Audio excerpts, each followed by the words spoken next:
a couple ground rules. There are no ground rules.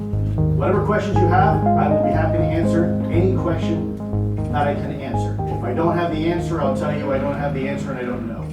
If it requires an answer that's sensitive or that would cause me to violate my NDA, I'll tell you that and I won't be able to answer it. But at least you'll hear it from me. And I will tell you that I can't answer the question and you'll know why. I want to be as transparent and forthcoming as possible. Also, before I begin, I would like to also extend a few thank yous to a couple folks here. First of all, Mr. Rich Hoffman, I thank you for inviting us. I want to let everybody know here that this is important to folks like Hal and I. We do not get a speaking engagement fee to do this. We do this free because we believe in what we're doing, because we know you believe in what you're doing. So I want to make sure that's clear. I also want to thank Mr. Robert Powell. Thank you very much, sir, for all the coordination and everything, all your help so far. It's been fantastic. Thank you. Also Mr. Morgan Bell. So thank you very much. Mr. Joe Donato. And by the way, please give Angie my regards. She was a fantastic agent, and I'm sure she's a fantastic officer now. And then I would also like to thank Mr. Alejandro Rojas and his very lovely wife over here. These folks are kind of the mavericks in their field, and despite, until recently, a lot of the stigma that you all know surround this portfolio, they continue to do their jobs day in and day out, and that says a lot. I would also like to just a quick show of hands, if you're comfortable, those who have ever served either in the military or worked with the U.S. government or are working with the U.S. government in any capacity at all. Anybody at all. Quite a few people. I want to thank you sincerely for your service. It is truly humbling. Thank you so very much. And then, of course, last but not least, an individual who I did not know. I only heard about her today. I do apologize for my ignorance, but it is the passing of Miss Karen King. That is certainly very unfortunate and sad news to hear, and especially for somebody who had contributed much to this field. So I would like to also offer my condolences sincerely to her family. Unfortunately, she on her passing. So before I change any slides here, I would also like to thank you all. Last but not least, certainly but not least, you're really the reason why we're here. Folks like Hal, myself, and others, because you all have been pursuing something that I only did for the last decade. Some of you have invested 30, 40, even 50 years of your life. And that is one hell of a commitment. That is a marriage. So I want to tell you sincerely from myself and from Hal and others, thank you very much for your commitment. And I'm very hopeful that forums like this are going to continue to bring this conversation to light. So with no further ado, let me go ahead and see if I figured this out. I have to preface this. Hooked on Phonics did not work for me too well. I'm kind of limited from an automation perspective, so let's see if it works. It works. Yeah, it worked. Okay. A lot of people ask me, so Lou, do you think disclosure has occurred? And I think it has occurred, and I think it is still occurring. As I said before, I believe this is a process, it's not an event. I'm also asked, well, is this confirmation? Well, what does that mean? Because if you look at the word confirmation, it kind of gives the impression that there's some sort of underlying narrative to begin with that you're confirming. And I'm not sure we have that narrative yet. I think we need more data. I think we're in the process of building that narrative, and we do that through using the scientific method and collecting evidence and materials and doing the proper analysis of this in a way that can be peer reviewed and of course repeatable, right? That's what science is all about. So is this confirmation? In my opinion, and I'm going to caveat that it's only my opinion, I don't like to give it very often, I don't think this is confirmation because I don't think we have a narrative yet. And I'm very wary of going down any avenue where we have some preconceived notion of what something might or might not be already until we have enough evidence to establish the facts. So December 16th, you all know better than I do what happened. the news got out, and everybody was talking about it. I would like to share with you some personal insight. I received a call from a very dear colleague of mine who's still at the Pentagon, who works this effort very, very closely. And so yes, read between the lines. When I say is working this, I don't mean in the past. Actively working this. So that means this effort continues. So congratulations, it's still going. And that too will come out, hopefully in a very official way sometime soon. But I received a call from him very, very recently, actually it was this week, and he said, you know, Lou, it's funny because a conversation that I had to have with you just a year and a half ago in a vault within a skiff in a TSSCI facility that SAP cleared, and we had to whisper to have this conversation, I can now have this conversation in the open halls of the Pentagon. Imagine that, how far we've come. And so as we sit here today, I encourage you, look around, look at all these pictures around you. You're right now at the epicenter of where mankind, as a species, left this planet and went somewhere else, went to the moon. I was looking at some of these pictures, they're profound. In one picture, you have a dirt road with a few Model Ts and people walking along a dusty road. Just 40 years later, you have someone also walking on a dusty road, but it's not on this planet, it's on the moon. And he's in a spacesuit. So things happen, and because of people like you in the scientific community, science fiction becomes science fact. And so anybody who would look at you with some sort of maybe tilted smile or something like that and say, oh, you talk about UFOs, what does that mean? Well, we don't know what it means, but you should probably pay attention because it is real. Now, what it is and how, what's intentions, all these other things, well, that's for smarter people than me to figure out, because that's beyond me. But we have established the fact that they're real. And we have also established the fact that from a national security perspective, and we'll talk about this, I know some people are a little bit leery of the fact that I've always historically tied this to a national security threat, and we'll get to that. But you now have people at the highest levels of the United States government and international communities of their governments finally taking this serious, applying real resources, real talent, real expertise to look at this and finally figure out what this means. So congratulations. I think this is a historic event for everybody. To have a forum like this where everybody can sit down and have an honest conversation about a topic that has been so fraught before with skepticism and taboo, you've achieved a lot. Keep in mind, just 10 years ago, scientists still couldn't agree whether or not the giant squid in the Pacific really even existed, because no one saw one on camera. Until finally, enough washed up on a beach and enough showed up on deep sea cameras where now we realize, oh, you know what? There really are sea monsters in the ocean, but they're actually a species. It's actually part of nature. It's not pseudoscience, it's just science. And so my time at the Pentagon, working with some fantastic human beings like Hal Puthoff and others, we approach this very much the same way. We approach this from a scientific perspective. We wanted to know what we could capture with empirical data, qualify it and quantify it, so then we could go ahead and take that data and try to figure out what it is we're dealing with.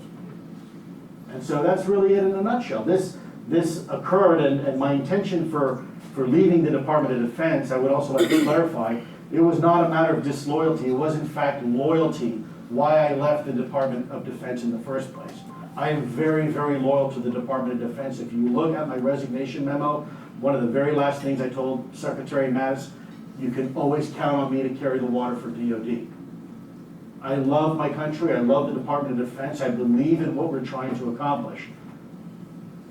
But in order for me to accomplish and finish the very mission I was given, by the way, which I did not ask for, I actually had to leave my beloved department to finish that mission. So if anybody has any speculation out there why I left, I did not leave in bad blood. I left because I had to, because it was the only way I was going to be able to get the boss who I was loyal to, who I served in combat with, to be able to pay attention, because certain people that were minding him were not providing him the information. And in my opinion, the only thing more dangerous to a country, keep in mind that the Department of Defense mission is to protect its national borders, the only thing more dangerous than our ability not to protect our national borders and our people is not to be able to have a conversation that that threat exists. And that is what I objected to. We couldn't even have a conversation about it because of social stigma, and that is wrong. So that is why I chose to leave. And of course, a lot of speculation came out as a result of that. Am I a spy for the CIA trying to fool people and do soft disclosure? As I've said before, look, at the end of the day, I'll tell you no, but it doesn't really matter because people are going to believe what they believe. At the end of the day, who cares? Because we're getting what we wanted. You're getting the information that was so squirreled away in these little secret hidden compartments, it's now coming to light. You're now realizing we were looking at aircraft 40 years in the future. Because if you look at 40 years ago in the past, what did we have? We had F-16s, we had F-14 Tomcats, we had F-4s. What do we have today? We have F-18s, we have F-16s, we have F-22s, we have F-117s, but they're still jets. When you look at the DIA studies, I think it's very evident what we were looking at. We weren't looking at aircraft 40 years in the future. We're going to get into a little of that right now. So this was the ATAP contract focus. I also want to go a little bit into what ATIP means. And you see it up here, aerospace. We're not talking about aviation, we're not talking about airplanes. We're talking about things that have the ability to operate both in an atmosphere environment and no atmosphere environment. And you know what? Probably underwater too. Why is that important? Because these things are being able to perform in a way that we still don't quite yet understand, and we certainly cannot replicate. More importantly, they can do it in all virtual mediums. So let me digress for just one moment here and do a very brief, and I don't want to insult anybody's intelligence. I know pretty much everybody in this room knows more about physics than I do. But as it was explained to me, let's say this pen here is an aircraft. An aircraft looks like an aircraft because it has to perform in our atmosphere. So it has a nose, it's got a tail, it's got wings, it's got control surfaces, it's got an engine in the back. So a plane pretty much looks like a plane. Yeah, it might be a B-2 versus an F-16, but it still is a plane. Whereas a rocket doesn't have to fly really for very much time in our atmosphere. It's in no atmosphere. So it has thrusters, doesn't have wings, doesn't have control surfaces, has thrusters, has chemical rocket motors instead of the jet engine, because there's no atmosphere. And yet a submarine looks completely different. It actually uses buoyancy and a propeller to move underwater. And that's why a submarine looks like a submarine, a plane looks like a plane, and a rocket looks like a rocket, for the most part. Yet these things we're seeing can operate in all these environments without changing their physical attributes and still continue to perform the same way. Now, for those of you who are scientists, you know the drag coefficients we're talking about when you're in water. When you look at a torpedo, and I can't go into details here, but anything above a moderate speed underwater, the drag becomes so significant that it's almost impossible to overcome unless you use other technologies to reduce that friction. Okay? And yet these things can perform just as easy. We pick them up on radar, we pick them up on sonar, and we pick them up with everything in between. This was a contract focus. I've talked about this before, but this came out back more than a year ago, before the list of DIA studies was ever released. And this is actual from the contract. Why is that important? Because the word phenomena is used. It doesn't say aircraft, folks. It says phenomena. It's in black and white. You can read it yourself in the contract. Black and white. Every word that we use is deliberate in the U.S. government. You know that from a contract vehicle perspective. If you've ever been a Corps, contract officer's representative, you know what I'm talking about. Words have meaning. They have legal meaning. So when you see that, investigate legitimacy of currently observed phenomena. Investigate. That doesn't mean just do studies, folks. That doesn't mean sit back with a stubby pencil and just collect data. It's investigate. It's doing, it's an action. So, and then ask the question, are they achievable by current understanding of physics and engineering? Well, if they're aircraft, then the answer is yes. Unless they're not. And then it says at the bottom, if not, what research is required to achieve it? Well, those are the studies that Mr. Puthoff helped get done for us. And several other very, very, very renowned scientists. Some of the best in the world in their fields, mind you. So that's why you have those studies that came out. And again, it says in black and white, phenomena. Does not say aircraft. So anybody who tries to twist that narrative, I would encourage you to do a little reading, or encourage them to do a little reading, because it's in black and white.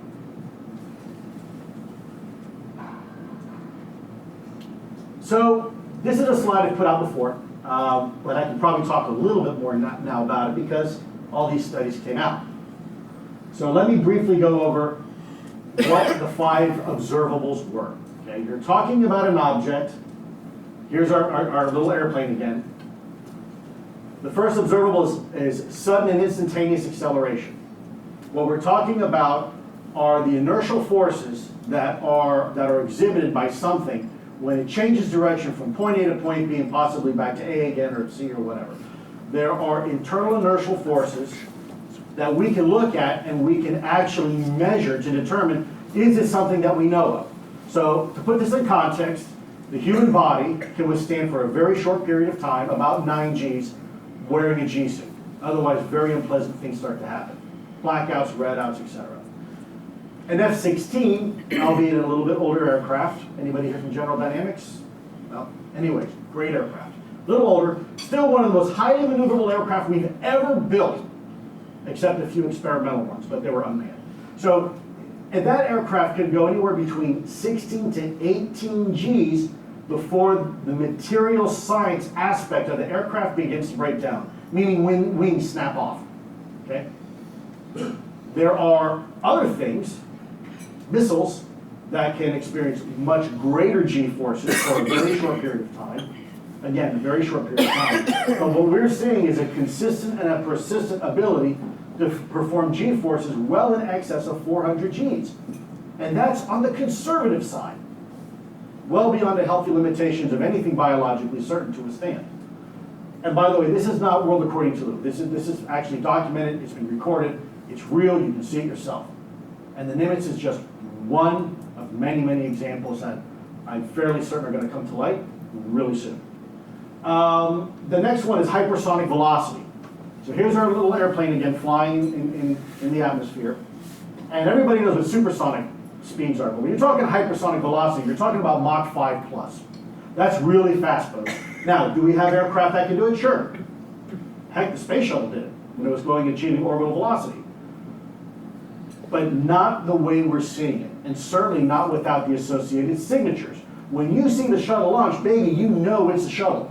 I mean, it's loud. You see a smoke plume for miles and miles and miles. The earth shakes.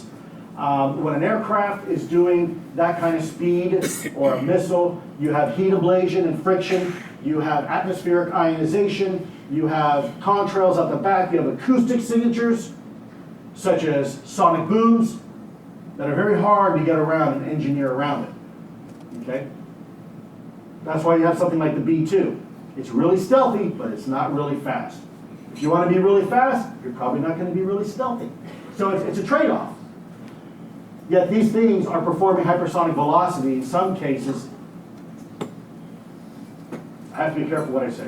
What I will tell you is that they have been officially clocked at over 13,000 miles an hour.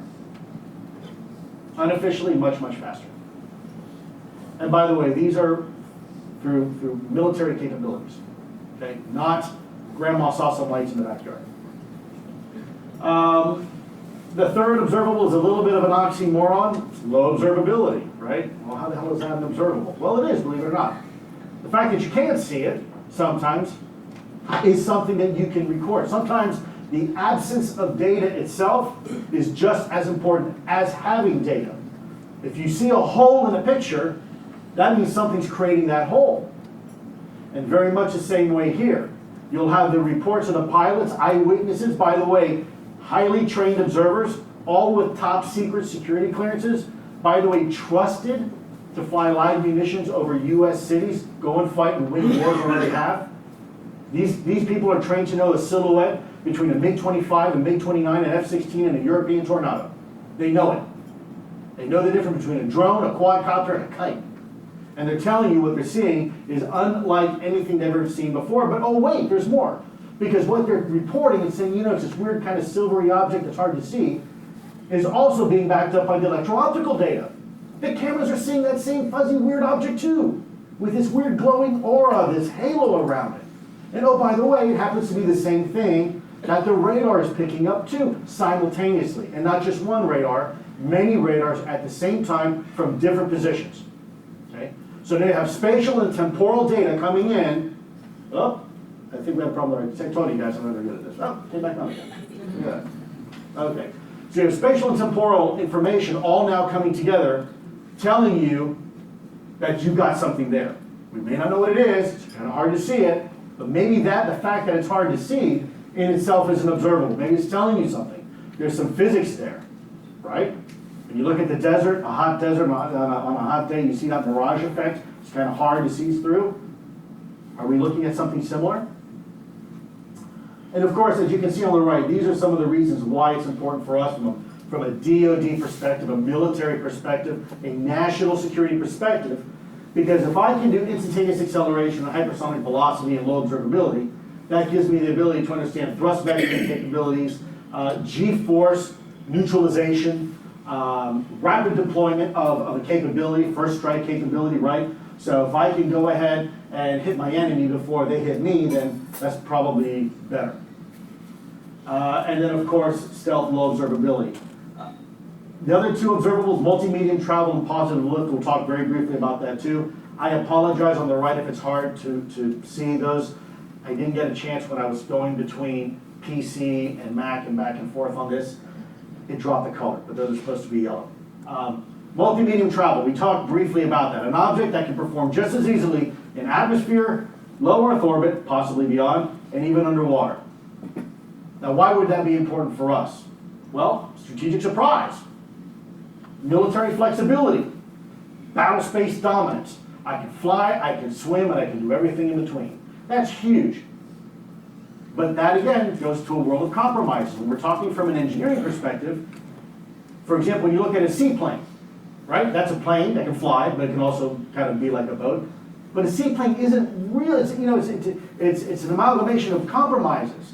It's not really a great airplane, and it's not really a great boat. It's just kind of in the middle there because it's got to satisfy both. So there are these compromises. We don't see those compromises when we're looking at the UAP. Why is that? And then, of course, positive lift. The ability to defy the natural effects of Earth's gravitational force. That, by the way, universally applies to us all. Now, do we have technology? Sure. I mean, we have hot air balloons. That's positive lift. We have lift, wings, right? Like an aircraft. You have the four coefficients you have to pay attention to. Thrust, lift, drag, weight. You have a jet engine that can provide that thrust. You have a propeller engine that's kind of a mechanical way of pushing the air, if you will. And then you have rocket engines, chemical engines. But really, those are only the four real ways we know how to defy for any real period of time Earth's natural gravitational force, other than ballistic, right? Like a mortar or just popping a missile out of a silo. Yet these things can fly at these incredible speeds and yet hover like a helicopter. Sometimes for minutes, sometimes for hours, sometimes for days. They can drop in from 80,000 feet down to 50 feet right over the water within less than a couple seconds.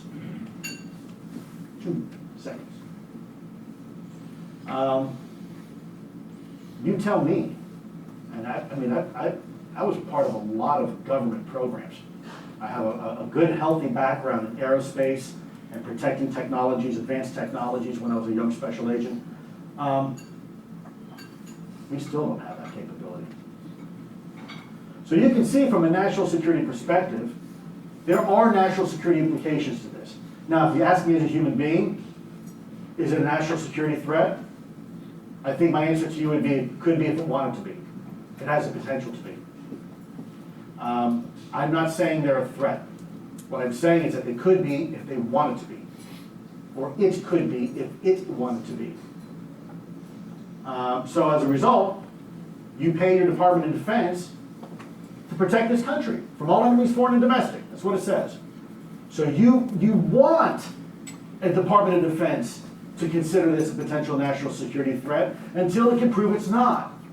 So that's why in my job, look, if this was a humanitarian thing and everybody was here for peace and sing kumbaya, give it to the State Department, give it to an NGO, give it to USAID.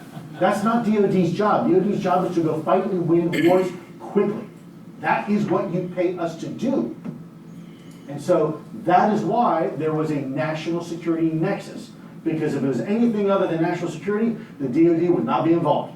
The Air Force wouldn't be involved, Navy wouldn't be involved, most likely CIA wouldn't be involved, DIA and everybody else.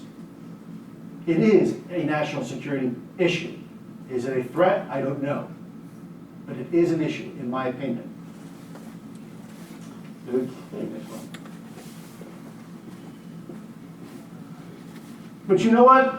This effort didn't start with AATIP. And I know that. And you know that. AATIP was just one piece in a long legacy of efforts that some people in this room were actually part of. How incredible is that, right?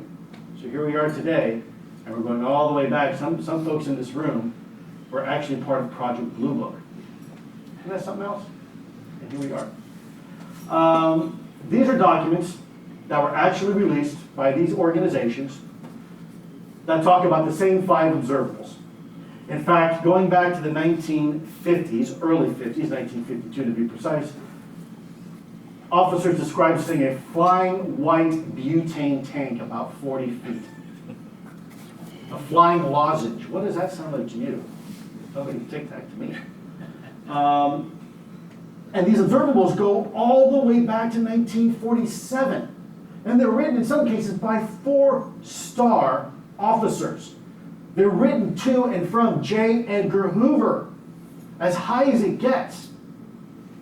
So don't look at AATIP and say, well, AATIP brought all this out. Actually, we didn't.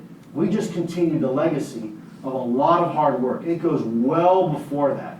We have known about these things for a long time. The only thing AATIP did with the help of folks like Hal was be able to understand that these things fell into a category of observables that then allowed us to try to figure out the physics. That is an accomplishment of AATIP.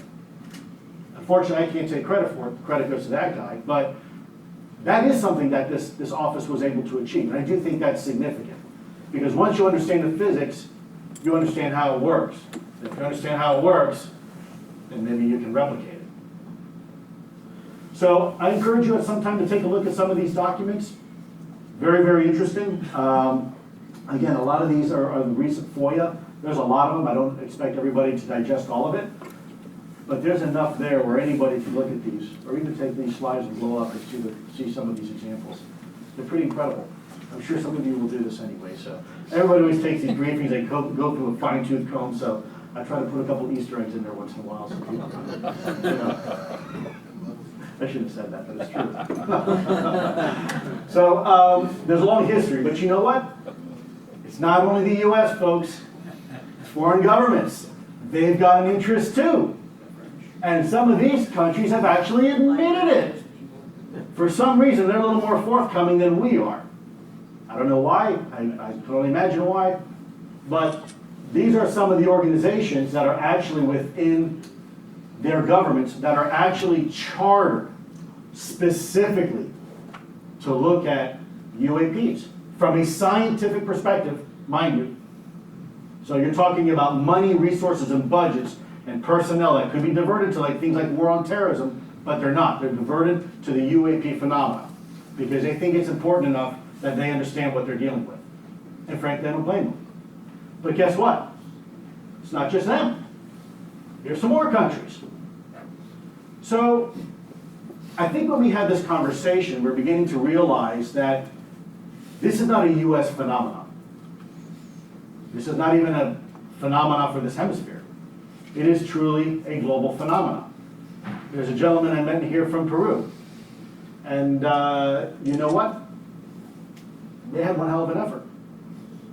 A lot of interesting things happen in South America. Hal and I have had a debriefing with one individual in particular from a country down south, a very senior person. I still remember that debriefing. Very, very compelling. And it was an official U.S. government debriefing, by the way. So yeah, there's a history here, and this is a global phenomenon. So why wouldn't we look at it? I mean, our friends are looking at it. Some of our foreign adversaries are looking at it. Sure, you should look at it. Now, there's two things I'd like to before we go to the next slide, talk about just briefly. National security threat. I heard someone else say this far more eloquently, but let me see if I can recapture it very quickly. Hypothetically, sir, Senator so-and-so. Lou, do you think this is really, I mean, really, at the end of the day, is this really a threat? Well, sir, Mr. Senator, we have two options. A, we have something coming into our airspace that we have no idea what it is, how it works, and there's not a damn thing we can do about it. And oh, by the way, it has a capability to bring potentially nuclear capabilities over the White House in 2 minutes.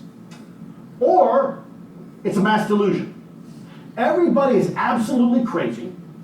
Thousands of DoD people who have top secret clearances, trained observers who you trust to go fight and win the wars with live munitions over U.S. cities. They're crazy. And by the way, some of these people have their finger on the nuclear button. Is that not also an issue? So either way, it's a national security issue. It doesn't matter what side of the aisle you're on. It doesn't matter how you feel about it. It is a national security issue. Those are the only two options. It's real or it's not. Neither one is a national security issue. So I think it's important we look at it that way. And so then the next option is, well, Lou, you know, it's I won't say who, the DoD scratches their head and says, well, you know, actually, we think it's Russian. Well, okay, fine. You know what? Great. So how long have you known DoD that this was a Russian capability and you failed to inform Congress, which, by the way, is law? What's your answer now? Because, okay, great, it's Russian. Why haven't you told me? It's been how many years? And they've had this capability the entire time? So, you see my point here. When you go down the logic train, it's really not that illogical to have this conversation from a national security perspective. Because either way you look at it, it is a national security issue. But with come challenges, also come opportunities. We are in a room now where we have some of the greatest minds in this country working together to put human beings on the moon. Coming in today, this morning, I was stunned to see a life-size version of the Saturn V rocket. Amazing. Amazing. One of the most powerful, fastest machines mankind has ever built. Ever. Is standing right over there. Right in your backyard. Right? And let's look at it. What happened during the last space race? A lot of things happened. A lot of industries came out of the last space race that we couldn't even imagine. So my humble company, along with Hal and several other people like Chris Mellon, Steve Justice, we have a company that a lot of people kind of say, well, all right, Lou, hold on. You ran AATIP, but now you're doing this thing with TTSA, and okay, you're trying to build something, you're trying to study something, you're also selling books and t-shirts, and I'm confused. Okay, well, it's okay, you can be, but it actually makes sense. But that's a whole other briefing. But what I'm here to tell you, these are kind of the three divisions we have. Field operations, science and aerospace, and education and entertainment. Now what the hell does entertainment and a rock star have to do with this? You got a platform, folks. Same reason you're here today. You're all coming here to have a discussion and have a conversation. And in order to do that, you got to get the word out. Having a rock star and a musician who understands how to push a message and is a little bit of a vanguard and maverick and doesn't really care about breaking some of the rules that guys like me do worry about, sometimes you got to break a little China. And he knows how to break a lot of China. He was also an individual who got to the highest levels of government, whether you want to admit it or not. He got to Podesta. Okay. So we have to give credit where credit is due. And part of this is like when Spielberg came out with his Close Encounters of the Third Kind, that was, I think we can look back and say, wow, that was actually a very monumental movie. It was done for entertainment, but it was a monumental movie. And so there are examples where science fiction has actually informed science fact, and science fact has informed science fiction, and that's done in entertainment. Let's put an example. Gene Roddenberry, Star Trek, right? Remember they had a little tricorder and a little flip phone, and all of a sudden Motorola 30 years later we all got flip phones, right? They talk about the tricorder, kind of this thing that we're going to look inside your body. Now we've got CAT scans. So those are some examples where science fiction helped inform science fact. But let's look at some examples where science fact informs science fiction in the entertainment industry. And then I won't beat this too much. Apollo 13, a mission that almost became a national tragedy and disaster.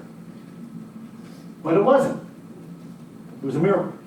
And 30 years later, you have Hollywood doing a movie with Ron Howard as director on Apollo 13, right? To get that message out. So no different than anybody else trying to get their message out, no different than this organization. Here, we're trying to get the conversation started. And what you saw on History Channel, that is a start. You're talking about a global audience of millions and millions of people where we can finally have the conversation. And by the way, what people say on camera, you can't take it back. Once it's said, once it's recorded, it's there for posterity forever.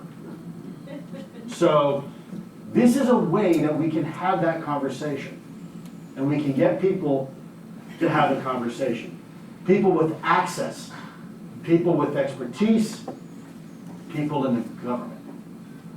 This is not a show. And by the way, if anybody wants to know how well you do financially doing a show after 7 months like this, traveling the world internationally, working your butt off, I've made enough, just so everyone's put it on the table, I've made enough to buy a decent lawnmower. That's how much money I have. So I can now mow my lawn on a self-propelled lawnmower. So if you think this is some get-rich-quick scheme, it's not, folks. It is, go play the lottery. You've got better chances of making more money doing that. You do this because you believe in it, and once you see it, you can't forget it. So this is our humble company. We talked about some of the innovations that came out. Profound innovations resulted from the last space race. Well, let's take a look at a few of them. Portable life support systems, micro scanners, remote medical monitoring and sensors, memory foam for beds. Here's just a small few examples. So let's look at a few more. Cosmic ray shielding, we now use them on our satellites. Freeze-dried food. I'm not sure that was such a great innovation. Portable soil vacuum, reflective foils we use now for thermal insulation. This goes on and on, right? Human prosthetics, thank NASA. Actually, there were over 6,300 innovations. Any of you have athletic shoes and go work out or do yoga? Follow. Any of you had a CAT scan in the last year? Follow. LED lights. Anybody who has ever seen an LED light or uses LED lights to try to save money in your house? Follow. Okay. Each one of these, in some cases, turned out to be multi-billion-dollar industries, and they had no idea, NASA had no idea what was going to come out of the space race. And here's just a few small examples. So guess what? In my opinion, I think we're at that paradigm again.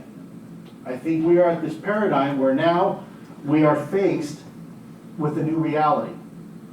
And so the sky's the limit, folks. If you think that's exciting, wait till you see what comes out of this.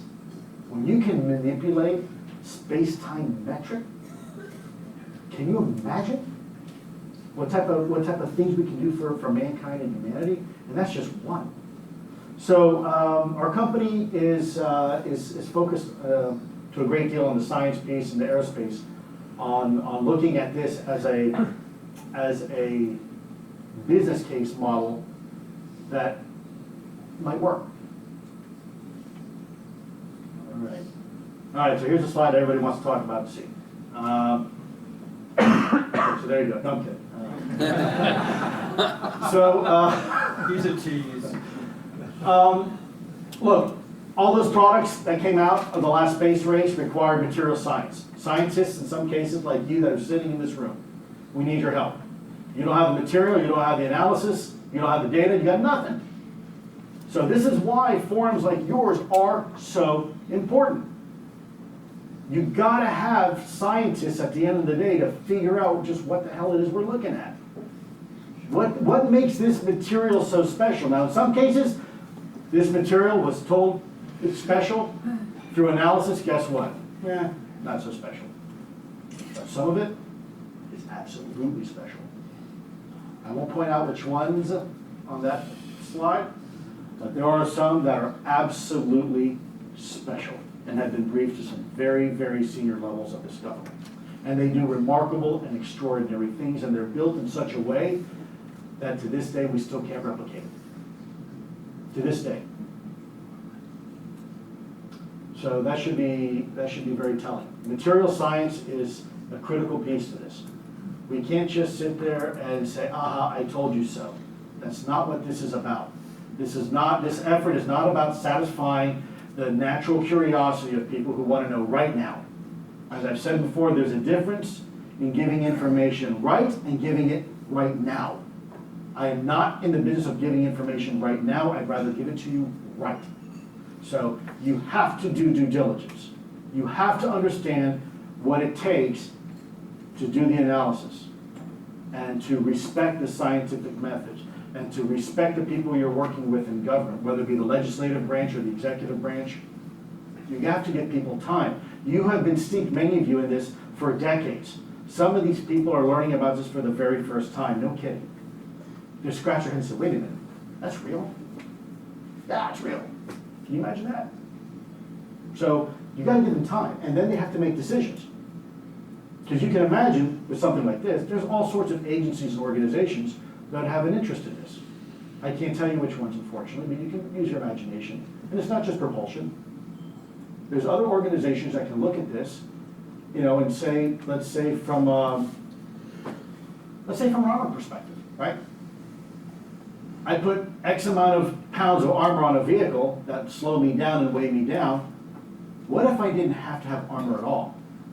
What if I had a way with certain material where bullets didn't matter anymore? It didn't do anything to me. So we're taking this step by step. I know people are hungry for information and data. I do believe it's forthcoming, but it has to be done the right way. And by the way, let me caveat that too, because people say, well, it's the right way, your way. No, it's not my way. It's not my way at all. But we have to respect the people that are involved.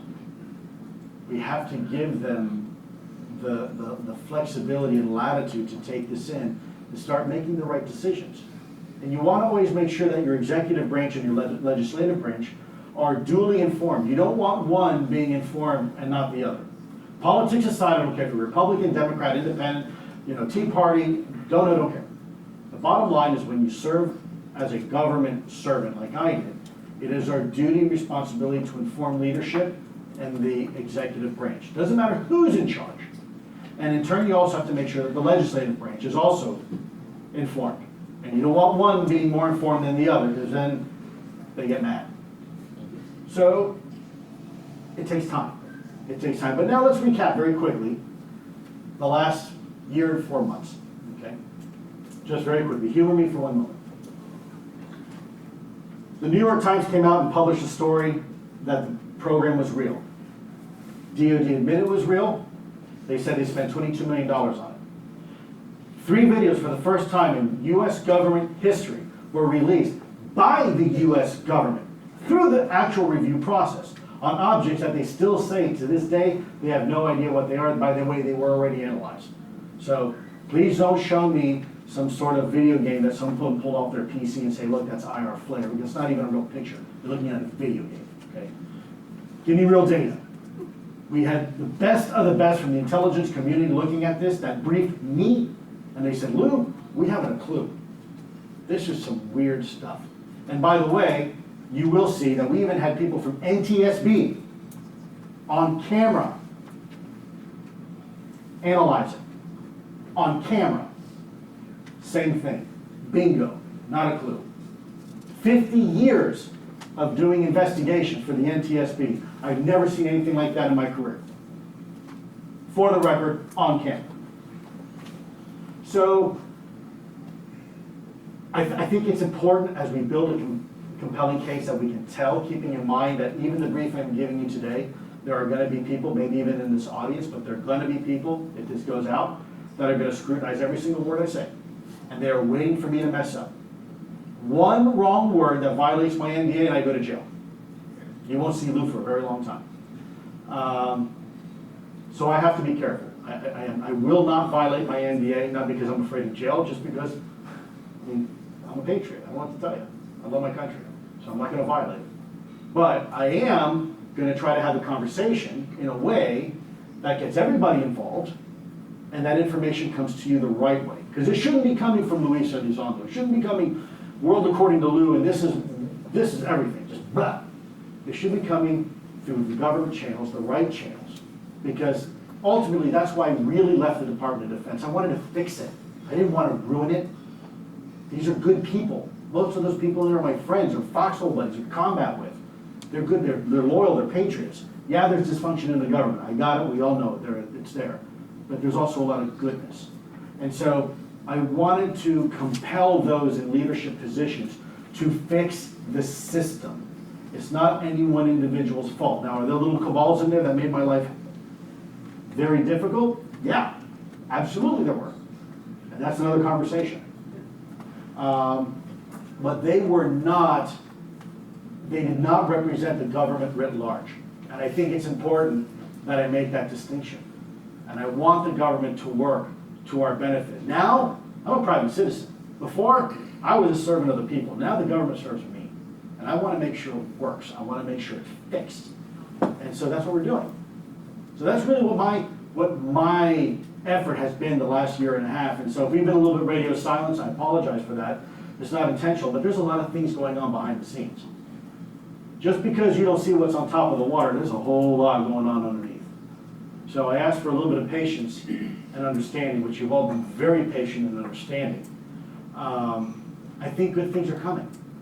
I think good things are coming this way. Yeah, they're going to be a little scary for some people. And maybe this is a conversation that is not only involving scientists like you and the curious, but also maybe religious scholars and philosophers and government people and academics, right? Why not bring them into the mix? Because at the end of the day, I don't care if you're a doctor, you're a lawyer, you're a cop, you're a fireman, you're a school teacher, you're a student, this phenomena affects every single one of us equally. And how we interpret this information may differ depending where you come from and what your view on is in life. But at the end of the day, we're all affected equally, so we should probably all have a conversation together, in my opinion, anyways. So, with that said, let me go here, and before we go to questions real quick, I would like to just point out one last thing. I was a government bureaucrat. I did some stuff before in the intelligence community. I spent some time in some really bad situations overseas. But when I came to this program, I didn't ask to it. It was someone asked me, because of my background in counterintelligence, to take the job. And so I did it. This is not something that I went to, yeah, I want to do it. When they came to me and they finally had a serious conversation, they asked me, he said, Lou, I want to know, what do you think about UFOs? I told them I don't. Don't think about it. Don't know, don't care. I don't got time, I don't have patience, I'm worried about the enemy. Tell me where the enemy is and we'll go get him. And so that's probably why I was brought on in the VA. And then later, the director who preceded me, unfortunately was run out of the U.S. government because of this very caustic portfolio. A lot of stigma. And so people like Hal and others who we had to rely upon after that director and I took it over, they're the real heroes of this scenario. I was just kind of the guy that could kind of keep everybody protected and keep it running, but at the end of the day, they were the ones doing the hard work. So if there's anybody to thank in this scenario, there's a handful of people. My former director, I can't say his name because I promised I would never. He has to make that decision if he wants to come out, but he's certainly one of those heroes. Hal Pudoff is certainly one of those heroes. Another guy named Kit Green is one of those heroes. Another guy that I can't mention his name is one of those heroes because he is still fighting the fight in Washington right now, today, like this moment, running parts of this program. So that's encouraging. It's alive and well. Now, is it called AATIP? I don't know. I probably changed the name, frankly. But other than that, it's the same thing. It's exactly the same thing. You can call it a Lincoln or a Ford. It's made